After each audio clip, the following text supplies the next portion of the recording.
चलिए इस पर बात करते हैं कि कैसे पीक परफॉर्मेंस मतलब वो कमाल की स्टेट जब काम में पूरी तरह खो जाते हैं, उसे कभी-कभी होने वाली बात से एक रोज की आदत में बदला जाए।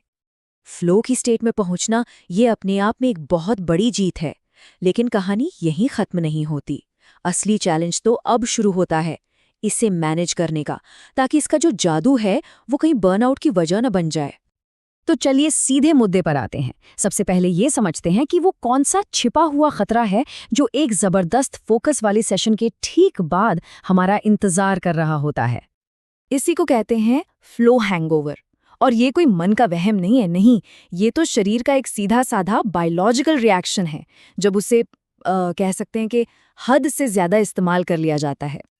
देखिए, होता क्या है कि फ्लो के दौरान हमारे दिमाग में डोपामीन जैसे जो कमाल के केमिकल्स दौड़ रहे होते हैं ना, वो सेशन के बाद एकदम से नीचे गिर जाते हैं। और नतीजा, जबरदस्त थकावट। ऐसा लगता है जैसे किसी ने शरीर की सारी एनर्जी खींच ली हो। तो जब प्रॉब्लम समझ आ गई है तो सोल्यूशन भी काफी साफ है। और वो सोल्यूशन है सही तरीके से, मतलब साइंस के हिसाब से रिकवर करना। और ये बात समझना बहुत जरूरी है कि रिकवरी का मतलब आलस नहीं है, बिल्कुल नहीं।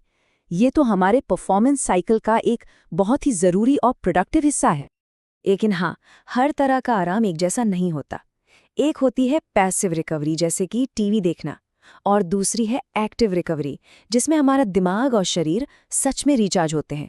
और इन दोनों में जमीन आसमान का फर्क है। अब एक्टिव रिकवरी का मतलब ये नहीं है कि कोई भारी भरकम काम करना है, नहीं। बस हल्की फुल्की वॉक, दोस्तों के साथ थोड़ा वक्त बिताना या बस थोड़ी देर के लिए शांत बैठना, यही वो छोटी छोटी चीजें हैं जो हमारे दिमाग को सबसे असरदार तरीके से रिफ्यूल करती हैं। तो इन सब में सबसे जरूरी चीज क्या है? देखिए, सारे तरीकों में जो एक चीज सबसे ऊपर है, जिसके बिना काम चल ही नहीं सकता, वो है अच्छी गहरी नींद। ये लॉन्ग टर्म परफॉर्मेंस के लिए हमारा अल्टीमेट टूल है, इसमें कोई शक नहीं। ठीक है, तो रिकवरी की बात हो गई। अब अगला कदम क्या है?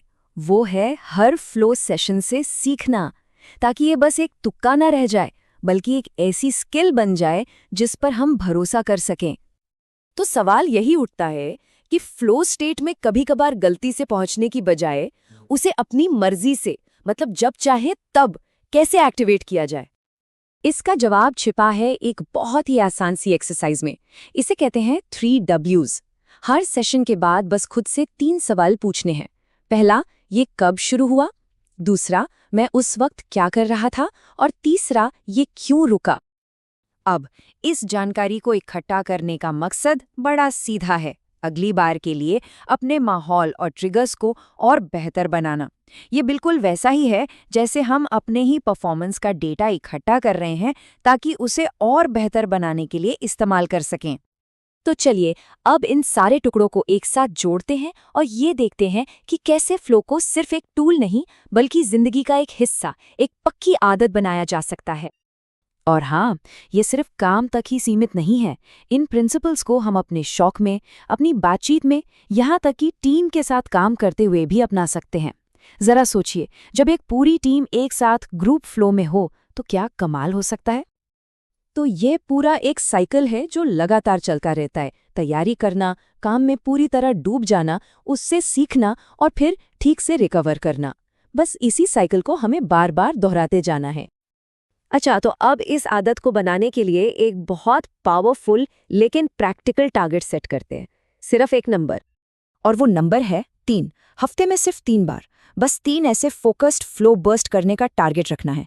ये इतना है कि आदत भी बन जाएगी और बर्नआउट का खतरा भी नहीं रहेगा, मतलब एक परफेक्ट बैलेंस। तो आखिर में ये एक सवाल सोचने के लिए रह जाता है कि अगर गहरे फोकस और गहरी रिकवरी के बीच एक परफेक्ट तालमेल बिठा लिया जाए, तो फिर ऐसा क्या है जो हासिल नहीं किया जा सकता?